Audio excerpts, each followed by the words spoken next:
Hi guys, welcome to my channel. എല്ലാവർക്കും എൻ്റെ പുതിയ വീഡിയോയിലേക്ക് സ്വാഗതം. ഇപ്പോൾ റെലവൻ്റ് ആയിട്ടുള്ളൊരു ന്യൂസിനെ കുറിച്ച് സംസാരിക്കാനായിട്ടോ ഞാൻ വന്നിട്ടുള്ളത്. ഒട്ടുമിക്ക ആൾക്കാരും ചിലപ്പോൾ അത് കണ്ടിട്ടുണ്ടാവും അല്ലെങ്കിൽ കേട്ടിട്ടുണ്ടാവും. അപ്പോൾ നമുക്ക് ആ ന്യൂസ് ഒന്ന് കണ്ടു നോക്കാം. അതിനു മുമ്പ് എൻ്റെ വീഡിയോ ആദ്യമായിട്ട് കാണുകയാണെങ്കിൽ ഒന്ന് സബ്സ്ക്രൈബ് ചെയ്യുക. തൊട്ടടുത്തുള്ള ബെൽ ബട്ടൺ അമർത്തുകയാണെങ്കിൽ ഞാൻ ഇടുന്ന പുതിയ വീഡിയോസിൻ്റെ നോട്ടിഫിക്കേഷൻ നിങ്ങൾക്ക് ലഭിക്കുന്നതായിരിക്കും.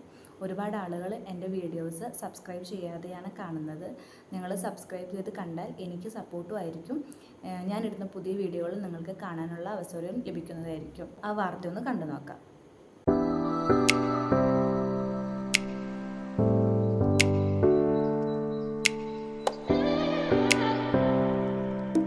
ഓണറേറിയം പോലും കുടിശ്ശികയായത് ഉടനെ ഒന്നും തരാൻ കഴിയില്ല എന്നാണ് അന്ന് മിനിസ്റ്റർ ഞങ്ങളോട് പറഞ്ഞത്.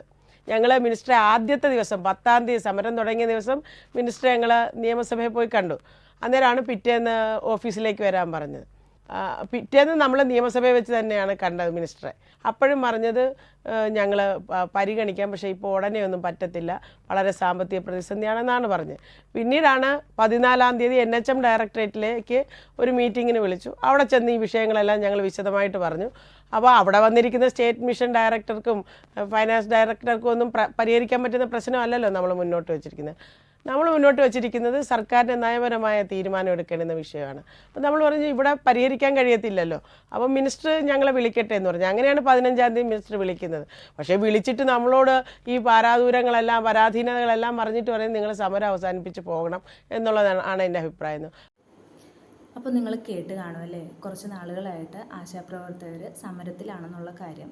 അവരുടെ ചെറിയ ചെറിയ ആവശ്യങ്ങൾ അവർ സർക്കാരിന് മുമ്പിലേക്ക് സമർപ്പിച്ചപ്പോൾ അവരത് നിഷേധിക്കുകയാണ് ചെയ്തത്. എന്നാൽ നിങ്ങൾക്കറിയാമോ എന്തൊക്കെയാണ് ചെറിയ അവരുടെ ആവശ്യങ്ങളെന്ന്? നമ്മുടെ ആശാപ്രവർത്തകർ എന്ന് പറഞ്ഞിട്ടുണ്ടെങ്കിൽ ആരോഗ്യ മേഖലയിൽ നമ്മൾക്ക് വേണ്ടി ഏറ്റവും കൂടുതൽ പ്രവർത്തിക്കുന്ന ഒരു വിഭാഗത്തിൽ ആൾക്കാരാണ്. ഉന്നത ഉദ്യോഗസ്ഥർ സർക്കാരിലേക്ക് സമർപ്പിക്കുന്ന ആ റിപ്പോർട്ടുകളെല്ലാം ശരിക്കും പറഞ്ഞിട്ടുണ്ടെങ്കിൽ ആശാപ്രവർത്തകരാണ് കൂടുതലായിട്ട് അവരുടെ ഫീൽഡിലേക്ക് ഇറങ്ങി ഓരോ വീടുകളിലും ചെന്ന് അവരുടെ ക്ഷേമം അന്വേഷിച്ച് അവരുടെ വിവരങ്ങളെക്കുറിച്ച് അന്വേഷിച്ച് ഒരു റിപ്പോർട്ട് തയ്യാറാക്കി അവരാണ് ശരിക്കും ഉന്നത ഉദ്യോഗസ്ഥർക്ക് അത് കൈമാറുന്നത്. അപ്പോൾ ഏറ്റവും കൂടുതൽ എഫേർട്ട് എടുക്കുന്ന ആളുകളെന്ന് പറഞ്ഞാൽ ആശാപ്രവർത്തകർ തന്നെയാണ്. ആശാപ്രവർത്തകരിൽ വളരെ കുറഞ്ഞ ഒരു പെർസെൻറ്റേജ് ഉണ്ടാവുള്ളൂ പ്രായം കുറഞ്ഞ ആളുകൾ. ഒട്ടുമിക്ക ആൾക്കാരും 45-50 അതിന് മുകളിൽ പ്രായമുള്ളവരായിരിക്കും. ഇത്രയും പ്രായമുള്ള ഇവർ ഈ ചൂട് സമയത്താണെങ്കിലും വെയിൽ കാലങ്ങളിൽ ഇങ്ങനെ ഫീൽഡിലേക്ക് ഇറങ്ങി ഓരോ വീടുകളിലും കയറി അവരുടെ കാര്യങ്ങളൊക്കെ അന്വേഷിച്ച് ഇത്രയും എഫേർട്ട് എടുത്ത് നമ്മൾക്ക് വേണ്ടിയിട്ടും അവർ ഓരോ കാര്യങ്ങൾ ചെയ്യുമ്പോൾ അവരുടെ ചെറിയ ചെറിയ ആവശ്യങ്ങൾ പോലും ഗവൺമെൻറ് സാധിച്ചു കൊടുക്കുന്നില്ല എന്നുണ്ടെങ്കിൽ അത് വളരെ വിഷമം ഉണ്ടാക്കുന്ന ഒരു സാഹചര്യമാണല്ലേ. നമുക്കിപ്പോൾ അറിയാം, എന്താ പറയുക, ഒരു പ്രൈവറ്റ് ജോബിലൊക്കെ ആണെങ്കിൽ പോലും PF കാര്യങ്ങളൊക്കെ ഇപ്പോൾ ലഭിക്കുന്നുണ്ട്. അങ്ങനത്തെ ഒരു ജോബുകളൊന്നും ഇപ്പോൾ ഇല്ല, ഒട്ടുമിക്ക ജോബുകളിലും ഇപ്പോൾ ലഭിക്കുന്നുണ്ട്. പക്ഷേ ആശാപ്രവർത്തകർക്ക് അതുപോലും ലഭിക്കുന്നില്ല. അവർക്ക് കിട്ടുന്ന സാലറി ആണെങ്കിലും തുച്ഛമായ എമൗണ്ടാണ്. ഇപ്പോൾ ഒരു മിനിമം ഒരു 10,000 രൂപയെങ്കിലും മാസം സാലറി ഉള്ള ജോലികളാണ് ഉള്ളത്. അതുപോലും ഇല്ലാത്ത ജോലികൾ വളരെ കുറവാണ്. പക്ഷേ അത്ര പോലും ആശാപ്രവർത്തകർക്ക് കിട്ടുന്നില്ല എന്നുള്ളതാണ് സത്യം. അതിലുപരി ഈ കിട്ടുന്ന സാലറിയോ കൃത്യമായി മാസങ്ങളിലായിട്ട് കിട്ടുന്നില്ല. 2-3 മാസം എടുക്കുമ്പോഴാണ് അല്ലെങ്കിൽ കൂടുമ്പോഴാണ് ആ സാലറി പോലും അവർക്ക് കിട്ടുന്നത്. ഈ ഒരു ജോലി അല്ലെങ്കിൽ ഈ ഒരു വരുമാനത്തെ ആശ്രയിച്ച് കഴിയുന്ന ആളുകളാണെങ്കിൽ അവരെന്ത് ചെയ്യും? അവർ ആ മാസം കിട്ടുന്ന ആ സാലറി പ്രതീക്ഷിച്ചിരിക്കുന്നവരാണെങ്കിൽ അവരുടെ കാര്യങ്ങൾ നടക്കുമോ? ഇന്നത്തെ കേരളത്തിലെ അവസ്ഥ നിങ്ങൾക്ക് എല്ലാവർക്കും അറിയാമല്ലോ. നമ്മളുടെ സാധനങ്ങളുടെ വില കയറിക്കൊണ്ടിരിക്കുകയാണ്, അല്ലെങ്കിൽ നമ്മളുടെ ആവശ്യങ്ങൾ കൂടിക്കൊണ്ടിരിക്കുന്ന ഒരു സാഹചര്യമാണ്. നമ്മൾക്ക് ചെയ്യുന്ന കാര്യങ്ങൾ വളരെയധികം കാശലവുള്ള കാര്യങ്ങൾ ആയിക്കൊണ്ടിരിക്കുന്ന ഒരു സാഹചര്യമാണ്. അപ്പോൾ അങ്ങനെയുള്ള സാഹചര്യത്തിൽ മാസം കിട്ടുന്ന ഈ ഒരു വരുമാനം പോലും മാസം തോറും കിട്ടാതെ ആവശ്യങ്ങൾ നിറവേറ്റാൻ കഴിയാതെ അല്ലെങ്കിൽ അത്യാവശ്യമായിട്ടുള്ള കാര്യങ്ങൾ പോലും സാധിക്കാൻ കഴിയാതെ അവർ വിഷമിക്കുന്നത് എന്തൊരു കഷ്ടമുള്ള കാര്യമാണല്ലേ.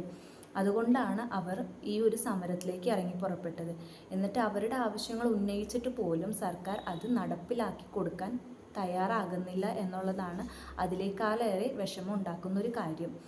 അവർക്ക് അതേപോലെ തന്നെ റിട്ടയർമെൻറ്റ് കഴിയുമ്പോഴത്തേക്കും ഒരു പെൻഷൻ, അത് ഏതൊരു മേഖലയിലും ആരോഗ്യ പ്രവർത്തകർക്ക് ഒട്ടുമിക്ക ആൾക്കാർക്കും ഉള്ള ഒരു കാര്യമാണ്. സർക്കാർ സ്ഥാപനങ്ങളിൽ വർക്ക് ചെയ്യുന്നവർക്ക് ഉള്ള ഒരു കാര്യമാണ് പെൻഷൻ എന്ന് പറയുന്നത്. അതുപോലും അവർക്കില്ല. അത് അവരുടെ ഒരു ന്യായമായുള്ള ആവശ്യമല്ലേ. അതുപോലും അംഗീകരിച്ചു കൊടുക്കാൻ സർക്കാരിനെ കൊണ്ട് കഴിയുന്നില്ലെങ്കിൽ പിന്നെ നമ്മൾ എന്ത് പറയാൻ. എംപ്ലോയ്മെൻറ്റ് വഴി ഒക്കെ കയറുന്ന ആളുകളുണ്ടല്ലോ, സർക്കാർ ആശുപത്രികളിൽ എംപ്ലോയ്മെൻറ്റ് വഴി ക്ലീനിങ് സ്റ്റാഫായിട്ട് കയറുന്ന ആളുകൾക്ക് പോലും മാസവരുമാനം 28,000 രൂപ ഒക്കെയാണ് സ്റ്റാർട്ടിങ്. അവർക്കുണ്ട് PF-ഉം പെൻഷനും കാര്യങ്ങളുമൊക്കെ. എന്നിട്ട് പോലും ഇത്രയും കൊല്ലങ്ങളായിട്ട് ഈ നമ്മളുടെ ഡാറ്റകളും കാര്യങ്ങളും കളക്ട് ചെയ്ത് നമ്മളുടെ ക്ഷേമം അന്വേഷിച്ച് നമ്മളുടെ കാര്യങ്ങൾ നോക്കുന്ന ആശാപ്രവർത്തകർക്ക് ഒരു PF-ഓ അല്ലെങ്കിൽ റിട്ടയർമെൻറ്റ് കഴിയുമ്പോഴത്തേക്കും പെൻഷനോ ഒന്നും സർക്കാർ അനുവദിച്ചിട്ടില്ല. സാലറി കൂട്ടണം. 6,000 7,000 എങ്ങാണ്ടാണ് ഇവർക്ക് കിട്ടുന്ന സാലറി. ആ സാലറി കൂട്ടണം. കൂട്ടിയ സാലറി ആണെങ്കിൽ പോലും, അല്ലെങ്കിൽ ഈ സാലറി ആണെങ്കിലും കൃത്യം മാസം തോറും ലഭിക്കണം. പെൻഷൻ റിട്ടയർമെൻറ്റ് സമയം കഴിഞ്ഞു കഴിഞ്ഞാൽ പെൻഷൻ ലഭിക്കണം.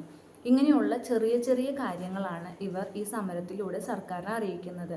അതുപോലും അവർക്ക് അംഗീകരിക്കാൻ പറ്റുന്നില്ല എന്നുണ്ടെങ്കിൽ നമ്മുടെ സർക്കാർ എന്തിനാണ് ഇങ്ങനെ ഒരു ഉന്നത പദവിയിലിരുന്ന് ഭരിക്കുന്നത്? അതിന് പറയുന്ന മറുപടികൾ ഖജനാവിൽ കാശില്ല, അങ്ങനെയാണ് ഇങ്ങനെയാണെന്നൊക്കെയാണ്. പക്ഷേ നമ്മളുടെ ഏറ്റവും വരുമാനമുള്ള ബീവറേജ്, അതായത് മദ്യവില്പനയിലൂടെയും GSTയിലൂടെയും എല്ലാം സർക്കാരിന് കാശ് കിട്ടിക്കൊണ്ടിരിക്കുകയാണ്.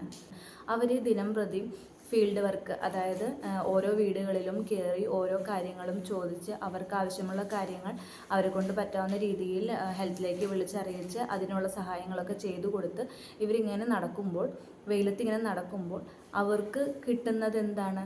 സാലറി നേരെ ചൊവ്വേ കിട്ടുന്നില്ല, പെൻഷനില്ല, അതും മാസം തോറും ശരിക്കും കിട്ടുന്നില്ല.